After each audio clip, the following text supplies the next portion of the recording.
Bonjour à tous, bienvenue sur ce nouvel épisode de l'Hebdo des marchés, podcast sponsorisé par eToro. Nous sommes le lundi 22 avril et cette semaine, j'ai l'honneur de co-animer ce podcast avec Marc Toiti. Salut Marc. Salut Antoine, bonjour à toutes et à tous. Alors, eh bien, cette semaine, encore une semaine avec beaucoup d'actualités, beaucoup de volatilité aussi sur les marchés, hein. On l'a vu notamment sur les valeurs technologiques américaines, hein. Le Nasdaq a perdu 5% la semaine dernière. Donc, ça en avait parlé cette correction, hein, d'ailleurs, avec Tout à Marc. fait. Elle Mhm. devait arriver après 5 mois de hausse ininterrompue. Hein, on dit que les arbres ne montent pas jusqu'au ciel. Et justement, c'est ce qui se passe actuellement. On a petit retour en arrière des marchés, rien de bien inquiétant, mais toutefois de la volatilité. Ceci étant, du côté économique, on a plutôt des bonnes nouvelles finalement, hein, puisque le FMI a donné ses prévisions. Alors ça dépend des zones géographiques, hein, tu vas en parler, mais effectivement, le FMI a rehaussé de 0,1 point sa perspective pour la croissance mondiale en 2024. Qu'est-ce Oui, tout que à tu fait. peux nous en C'est-à-dire dire? que, Hmm. effectivement, on a une situation où bon, le FMI, bon, on sait, c'est pas un modèle de bonne prévision, hein. C'est-à-dire que généralement, c'est un peu comme la cavalerie. Il arrive après la bataille. Donc, quand il révise à la hausse ses prévisions, ça veut dire que c'est en train de baisser. Mais bon, néanmoins, c'est quand même un jalon important. Mais le plus important dans ses prévisions, c'est que, donc, il a révisé à la hausse sa prévision de croissance mondiale. On en parlait il y a quelques semaines, hein. Moi aussi, je l'ai fait. C'est-à-dire, on a révisé à 3% au niveau mondial. Le FMI, donc, ils étaient à 3,1, ils sont à 3,2. Je rappelle que la croissance annuelle moyenne du monde, hors inflation bien sûr, depuis les années 80, c'est 3,5%. Donc là, même si on est à 3,2, on est un petit peu en deçà de la moyenne. Alors, dans les révisions haussières, il y a un petit peu l'Inde, hein, on est à quasiment 7% de croissance. Je pense d'ailleurs qu'on pourra même faire plus, hein, sur l'Inde, peut-être pas 8%. Et puis également les États-Unis, où donc le FMI annonce 2,7% de croissance. C'est vrai que c'est assez soutenu. Et ça, c'est très important. D'ailleurs, c'est ce qui a un petit peu fait peur au marché, parce que le FMI dit, bon, maintenant, il y a presque une surchauffe aux États-Unis. Donc, il y a une politique budgétaire toujours très accommodante et une politique monétaire, effectivement, beaucoup tablée sur une baisse des taux d'intérêt. Et on l'évoquait ici même, hein, avec Itoro notamment, depuis déjà plusieurs mois. On a dit, attention, les taux d'intérêt ne vont pas très fortement baisser sur la Réserve fédérale parce qu'il y a de l'inflation. Et donc, c'est exactement ce que vient de dire le FMI. Il y a de l'inflation et il y a une croissance qui est soutenue. Il y a le plein emploi également qui se maintient. Les salaires qui augmentent de plus de 4% par an, toujours aux États-Unis. Donc, ça, c'est plutôt bon. Donc, ce qui veut dire qu'il n'y aura pas de forte baisse des taux d'intérêt, on va en Hmm. reparler après, mais ça, c'est quand même un premier point important pour le FMI. Après, deuxième point important, au contraire de ce qui se passe donc aux États-Unis, le FMI a révisé à la baisse sa prévision sur la zone euro Hmm. et en particulier sur la France, où alors à la base le FMI voyait plus de 1% de croissance, après il a révisé à 0,9, maintenant il est à 0,7% de croissance. Je crois même qu'à la base il faisait 1,4% de croissance, il a annoncé pour 2024 pour la France. Donc là on n'est plus qu'à 0,7, donc c'est exactement quasiment la prévision que je fais depuis plusieurs mois, autour des 0,6% de croissance pour la France, en moyenne dans la zone euro autour des 0,8% de croissance. Donc on a bien ce delta, hein, si tu veux, entre d'un côté les États-Unis qui résistent bien, puis la zone euro qui souffre. Et Hmm. donc, conséquence logique, l'euro a tendance à baisser. Et donc là, c'est vrai que la Banque Centrale Européenne, elle est prise à son propre piège. Parce que comme la Réserve fédérale ne va pas baisser les taux d'intérêt, si la BCE le fait, parce qu'elle doit le faire, hein, on n'a pas beaucoup d'inflation pour l'instant, on a également une stagnation économique ou une quasi-stagnation économique, donc la BCE, elle doit baisser les taux d'intérêt. Mais si elle le fait, avant la Réserve fédérale. Donc l'euro qui a déjà baissé, il va encore baisser, hein. Je rappelle que le taux monétaire aux États-Unis, il est à 5,50, hein, 5,5%. Dans la zone euro, il est à 4,5%. Donc il y a déjà ce qu'on appelle un spread de taux, un écart de taux monétaire à l'avantage du dollar. C'est pourquoi le dollar s'est apprécié ces derniers jours. Et parallèlement, si la BCE baisse les taux d'intérêt alors que la Fed ne le fait pas, l'écart de taux va encore s'élargir et donc l'euro va encore baisser. Le seul Hmm. problème, c'est que si l'euro baisse, ça fait augmenter l'inflation importée. Et donc, si l'inflation importée augmente, l'inflation globale augmente, et donc ça alimente la récession. Donc, c'est ce que je disais tout à l'heure, la BCE est prise à son propre piège. Elle va baisser les taux d'intérêt, mais pas beaucoup, parce que sinon, ça va casser effectivement encore l'euro. Et on voit bien cette situation où, malheureusement, la zone euro, ça fait déjà 15 ans que ça dure, eh bien, elle n'arrive pas, je dirais, à recoller au peloton, à avoir une croissance forte comme aux États-Unis. Donc, l'écart de croissance se maintient à l'avantage de l'oncle Sam, ce qui Hmm. casse évidemment la croissance, et c'est bien sûr dangereux aussi pour la zone euro.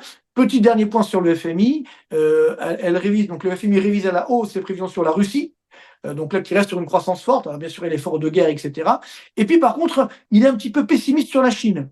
il est autour des 4,6% de croissance. Et là, moi, je pense qu'il pêche justement par excès de pessimisme, parce qu'on a déjà eu les derniers chiffres des directeurs d'achat en Chine. La croissance chinoise, bon, c'est pas l'euphorie, mais je pense que ce sera plutôt autour des 5 à 5,5, alors que le FMI est à 4,6. Donc, ce qui veut dire que, bon, même si la Chine, elle souffre, on l'a souvent évoqué ici même, comme elle a énormément de réserves de change, plus de 3 000 milliards de dollars de réserves de change, 3 200 milliards exactement, donc elle a les moyens effectivement de relancer la machine. Donc, il ne faut pas trop enterrer trop vite la Chine. Donc, moi, je pense que le FMI, il est un petit peu trop pessimiste sur l'Inde, hein, c'est-à-dire que l'Inde, il voit que 6,8, je pense qu'il peut faire 7,5 voire 8.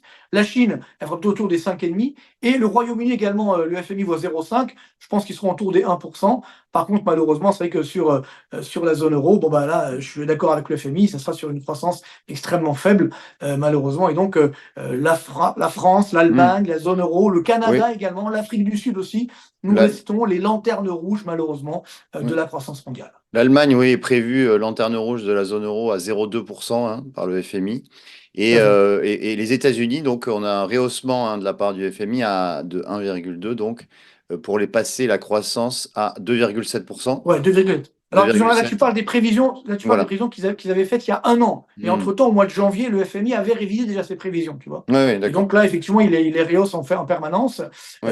Mais par rapport au mois de janvier, ils étaient à 2,2. Donc là, on est à 2,7, il n'y a que On a 0,5 points 2,7. d'écart. Voilà. Mais bon, on voit bien que par rapport à il y a un an, les premières prévisions pour 2024 du FMI, enfin, entre guillemets, sans être méchant, hein, c'est Hmm. complètement planté. C'est-à-dire Ouais. qu'il était très euphorique sur la zone euro. Là, il est à la baisse, ou sur la France. Et puis, il était très inquiet sur les États-Unis. Et maintenant, il voit qu'effectivement, c'est plutôt bon.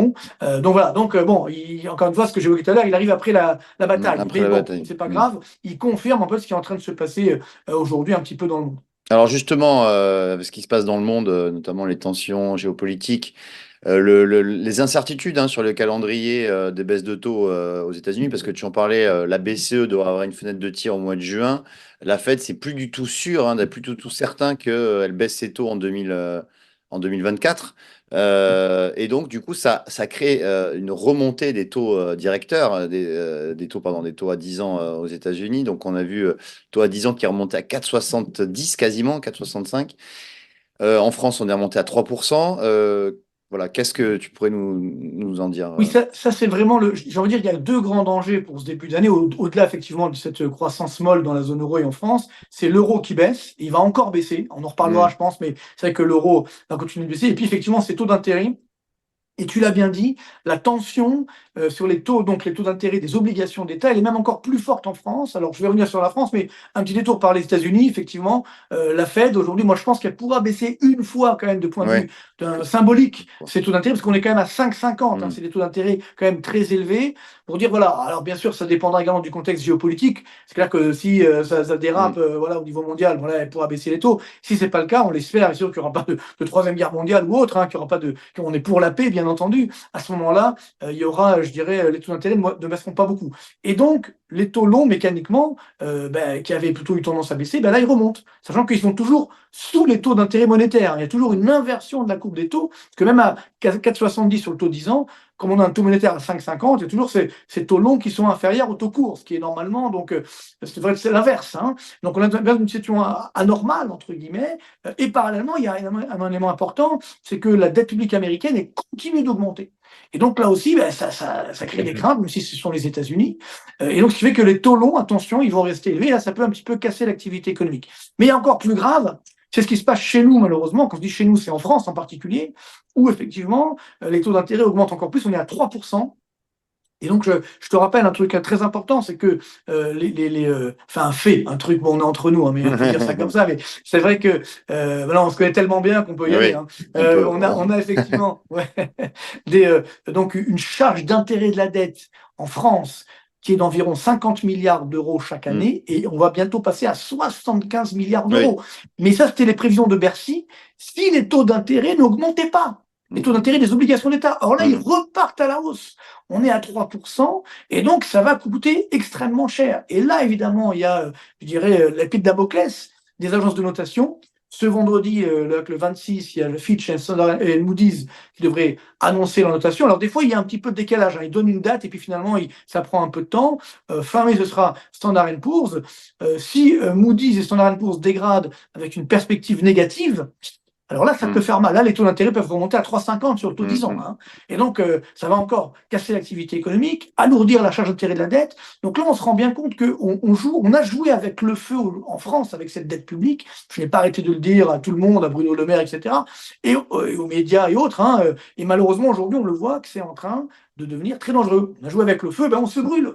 Et Mhm. donc ça, c'est un vrai danger pour les perspectives, c'est-à-dire que on risque d'avoir encore des taux longs qui augmentent, et donc si les taux longs augmentent, ça veut dire des investissements qui baissent, moins de consommation. Secteur de l'immobilier également, tout le monde dit ça y est, la crise est terminée. Bon, c'est vrai que les prix ont baissé de 15% sur l'immobilier à Paris, par exemple, hein, par rapport au plus haut, mais c'est peut-être pas terminé si les taux repartent à la hausse. Oui, oui, Et c'est je ça. regardais justement les taux d'intérêt hypothécaires, enfin donc sur les crédits immobiliers en France, eh bien, ça arrête de baisser. Ça a baissé un Mhm. petit peu en début d'année et là, ça ne baisse plus. Et donc, si effectivement les taux remontent, les taux longs remontent, même si la BCE elle baisse un petit peu ses taux monétaires, eh bien, les taux d'intérêt de crédit vont rester élevés.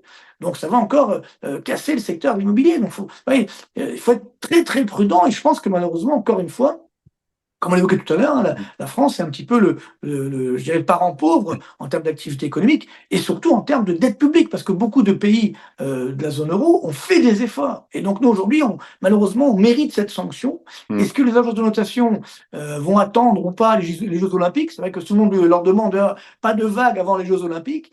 Bon, peut-être, on verra bien, mais On verra. Ça globalement, c'est s'approche sûr d'ailleurs, que les Jeux Olympiques. Hein. C'est oui, ça plus se que dans deux rapproche, mais mois, c'est ça sûr s'approche. que c'est pas un argument. C'est-à-dire que Non, pas si du tout. aujourd'hui on veut être Mhm. crédible, Mhm. la France aurait dû être déjà dégradée depuis très longtemps. Alors c'est vrai que jusqu'à encore quelques semaines, on n'avait pas les chiffres du déficit public de 2023. Maintenant, on les a, 5,5% du PIB. C'est le seul pays de la zone euro qui a augmenté aussi fortement son Mhm. déficit public l'année dernière.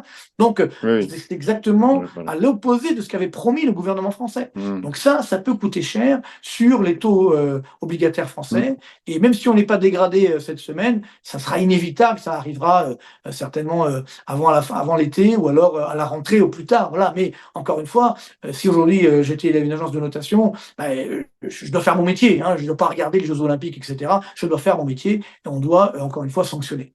Alors justement, on parlait des taux d'intérêt finalement qui ont augmenté cette semaine et donc qui ont provoqué aussi une certaine tension sur les marchés financiers. Alors parfois, bourse et économie ne riment pas forcément ensemble puisque on peut dire la semaine dernière, la France a été le seul marché à tenir bon, à tenir bon. Il est resté flat là où le Nasdaq a perdu 5%, je le disais, le Dow Jones a perdu aussi 1,5%, le DAX aussi en Allemagne a perdu du terrain, grâce notamment, eh bien, puisqu'on a ouvert le bal des publications de résultats. On a LVMH qui a publié la semaine dernière, L'Oréal aussi, avec L'Oréal qui a publié plutôt des résultats plutôt solides, hein, et le titre d'ailleurs s'est envolé. Et donc on voit aussi que si les résultats sont en ligne avec les attentes et non plus supérieurs aux attentes, on peut avoir des sociétés qui progressent fortement. Ça a rassuré les investisseurs. C'est vrai qu'on a quelques craintes sur les résultats. Et d'ailleurs, cette semaine, on a 21 publications du CAC 40, 21 sociétés du CAC 40 qui publient. Donc c'est vraiment le pic. On en parlera bien sûr la semaine prochaine. Voilà, maintenant, la correction est enclenchée, toutefois, sur les marchés financiers, et à voir maintenant si eh bien, ça va plus bas. Aussi, on est suspendu aussi aux nouvelles géopolitiques. Donc, pour l'instant, ça semble se calmer. Le pétrole reflue également après une forte poussée. Mais on pourrait quand même voilà, avoir une poursuite de la correction, sachant qu'en plus on arrive au mois de mai et on dit le fameux sell in May, go away. Donc la saisonnalité n'est pas forcément très porteuse pour les marchés. Non, c'est sûr. Alors, encore une fois, rappelons qu'on part de sommet Voilà. historique. Hein, donc Tout à forcément, fait. on a besoin d'avoir cette correction qu'on avait d'ailleurs annoncée ici même. Mm. Elle est là.